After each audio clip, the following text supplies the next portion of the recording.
Bueno, el agradecimiento especial por el madrugón, por acompañarnos desde tan tempranito. Gracias, Miguel Ponce, por estar aquí. Un placer. ¿Cómo estás, Miguel? ¿Bien? Bien, bien. Miguel Ponce, recordemos, ex subsecretario de Industria y Comercio de la Nación. Miguel, hablamos hace un ratito nada más del tema combustibles, un mercado totalmente desregulado con efecto directo en la inflación.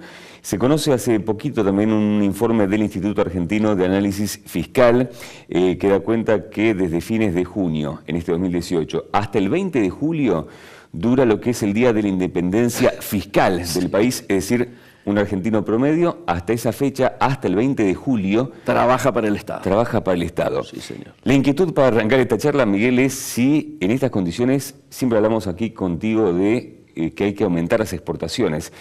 ¿Es fácil en este contexto, que en un país no competitivo, poder aumentar las exportaciones para tener justamente más rédito? Todas las veces que hemos venido acá hemos dicho, cuando había especulaciones de que el tema exportaciones se resolvía exclusivamente por el tema de resolver el retraso cambiario, de que eso no alcanzaba. Decíamos, aquí lo que hace falta es poner en marcha la agenda de la competitividad, que incluye esencialmente el tema de modificar esta situación impositiva que nos hace que seamos los tontos del barrio. Digo, no hay un país en América Latina que tenga la carga impositiva sobre la producción y sobre el consumo como el que tenemos nosotros. Y cuando hablamos de mejora de la competitividad, para hacerlo un poco más completa, obviamente estamos hablando de medidas fuera de las fronteras, medida en frontera y medidas adentro. Esto tiene que ver con medidas adentro, esencialmente, pero también las medidas adentro implicaría mejorar los costos logísticos, en avanzar en las inversiones que tiendan a achicar precisamente costos logísticos, como mejora en puertos, ¿no es cierto?, como la opción fluvial por sobre la del camión, o el avance ferroviario por sobre las rutas. Transporte intermodal. Transporte intermodal. ¿Ves avances, Miguel, en este sentido? Yo noto que infraestructura, rutas... Obviamente que hay avances, pero no con la velocidad con que deberían haberse producido. Yo creo que se perdió bastante tiempo en la etapa anterior a Sica, digo, en la etapa de Pancho Cabrera, ¿no es cierto? Esto es muy normal y muy común cada vez que uno habla con los embajadores afuera. En momentos en los cuales la incertidumbre en el terreno internacional, a partir de esto que se denomina la guerra comercial, nos abre oportunidades, particularmente en China, de cubrir muchos mercados anteriormente servidos por exportaciones de Estados Unidos a China, muchas de las cuales tienen que ver con los productos nuestros, ¿no es cierto? No lo podemos aprovechar. ¿Por qué? Te lo dice el propio embajador. Yo conseguí que, además de determinados mercados cárnicos, ampliáramos a otros rubros de los mercados cárnicos, inclusive el del corderito patagónico, y sin embargo no podemos aprovecharlos porque todavía somos caros. Que consigamos que nos habiliten, que podamos entrar, no significa automáticamente que entremos. ¿Por qué? Precisamente por lo que vos decís, todavía no somos competitivos y obviamente por más que consigamos que nos habiliten, si Paraguay o Uruguay o Chile venden más barato, le van a comprar a ellos y no a nosotros.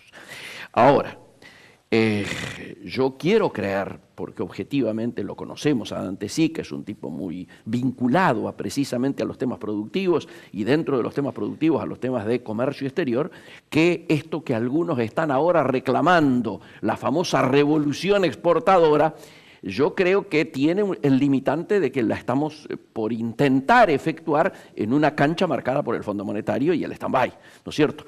Pero se lo nota haciendo esfuerzos básicamente en dos terrenos. Uno, hoy está en Brasil, porque ha habido una modificación allí impositiva y reglamentaria importante en la industria automotriz brasilera que nos podría perjudicar o frenar las exportaciones argentinas hacia allá. Frenar, digo, aminorar el flujo que estaba yendo para allá, ¿no es cierto? Este es uno. Y el segundo, que está intentando bajar la tasa. La tasa que hoy se ve en el mercado y que padecen las pymes de una manera, yo diría, irreversible, pero no solo las pymes, sino toda la producción, tasas del 50%, del 60% son absurdas. El gran problema es que aparece aquí dos situaciones. Una, Lógicamente, la tasa es utilizada como una herramienta para evitar el escape del dólar y la famosa volatilidad. Pero claro, el segundo elemento es que para modificar un punto de la tasa, ahora tenés que pedir la autorización al fondo. Es decir, cuando hablábamos nosotros de los condicionantes que implicaba entrar a un stand-by, uno de estos condicionantes, pérdida de autonomía en la toma de decisiones, es este. ¿Cómo se va a intentar hacer? Él va a intentar bajar a un promedio de alrededor entre el 29 y el 30% con un pool de bancos que debieran hacer un esfuerzo, más el Estado debiera hacer otro esfuerzo que termine llegándole a las pymes un efecto cercano al 29%. Igual seguimos siendo, Miguel, sumamente volatilidad dependientes porque a la primera nueva corrida están de vuelta latentes las disparadas de las tasas. Absolutamente. ¿Y cómo está esto impactando, Miguel, al resto de la economía, específicamente rubro importaciones y el efecto que esto tiene también en lo que es el resto de las cadenas comerciales? Absolutamente.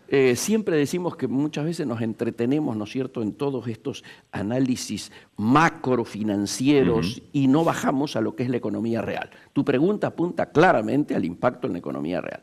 Y en la economía real, yo, si tengo que hablar por mis clientes, digamos, empresarios de distinto rubro y de distinta ubicación geográfica en el país, yo tendría que decirte que se está ya notando los efectos de la recesión. Es decir, lo primero que te dicen es, si el tema del consumo interno va a bajar como va a bajar, ¿para qué voy a traer tal o cual insumo si con el costo que hoy tiene el stock, el estar estoqueado precisamente por lo que hablábamos recién de las tasas, me conviene ir trayendo a medida que voy necesitando? Primer asunto. El segundo asunto, no puedo trasladar a precio la incidencia de este aumento que me implica la devaluación, ¿no es cierto?, y que me implica el famoso pass-through que no puedo trasladar a precio. ¿Por qué no lo puedo trasladar a precio? Porque no vendo. Entonces hoy se están verificando aumentos en términos de producto importado terminado que llega hasta 5 veces el aumento que ha tenido el producto local. Te doy el ejemplo máximo, las cervezas. Las cervezas han subido cerca del 70% y en el país las nuestras no llegan al 12%. En otros casos es el doble. Ejemplo, el chocolate, bueno, estamos hablando de productos terminados, ¿no es cierto? Pero la gran preocupación que tenemos nosotros es más que el tema producto terminado, que en general puede ser sustituido en gran medida, es el tema insumo. ¿Por qué? Porque tenemos una industria fuertemente dolarizada. Ya de por sí la matriz importadora argentina, ¿no es cierto?, arriba del 80% de lo que ingresa es insumos para la producción, para el campo, para la infraestructura de servicios públicos y privados, etc. Pero si analizamos rubro por rubro, lo que hablábamos recién, tema automotriz, el 72% en este momento de los autos nacionales utilizan, mejor dicho, el 72% de cada auto nacional son autopartes importadas dolarizadas.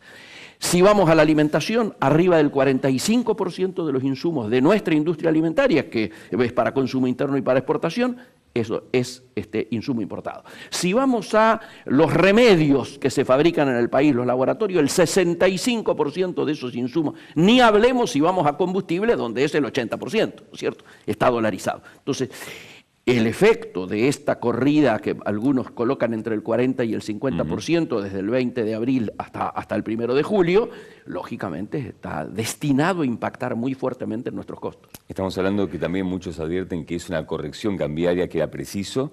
Sin duda. Pero también se destaca que al no haberse corregido el déficit fiscal, esto irremediablemente es la frazada corta, termina yendo a precio. ¿Cómo se resuelve esto, Miguel? Nosotros lo hemos dicho muchas veces en este lugar y hubiéramos querido que ya se hubiera efectuado una amplia convocatoria a un acuerdo político, económico y social donde precisamente se convoque para el crecimiento y el desarrollo. Nadie te va a acompañar exclusivamente para el recorte y el achicamiento. Es obvio de que el achicamiento del gasto fiscal se tiene que dar. ¿Se lee eso, Miguel, como una debilidad política desde el gobierno? ¿Por qué no se lleva para vos a la práctica? Yo creo que ¿Hay buena pasta también de la vereda de enfrente hay una madurez política? Te diría, hay una madurez política forzada por las circunstancias. ¿Por qué? Porque el acuerdo con el fondo impacta en este gobierno un año. pero impacta mínimo 2 años en el próximo gobierno que viene. Y si vos tenés expectativa de ser gobierno, tenés que tener en claro de que este tema tenés que resolverlo porque estás asociado en la suerte de lo que le ocurra al país. Entonces, desde esa perspectiva, yo parto de la base de que debieran sentarse para poder precisamente acordar una política a largo plazo que, por supuesto, sea a más largo plazo de lo que es la vigencia del stand-by. Abandonar lo que fue la gran sentencia de Carlos Melconian, que decía el plan perdurar, ¿no? Absolutamente. Miguel, un placer, ¿eh? No, el placer. Muchísimas gracias. Miguel Ponce en esta mañana aquí con nosotros. Pausa, cortita la última, ¿eh? Ya estamos.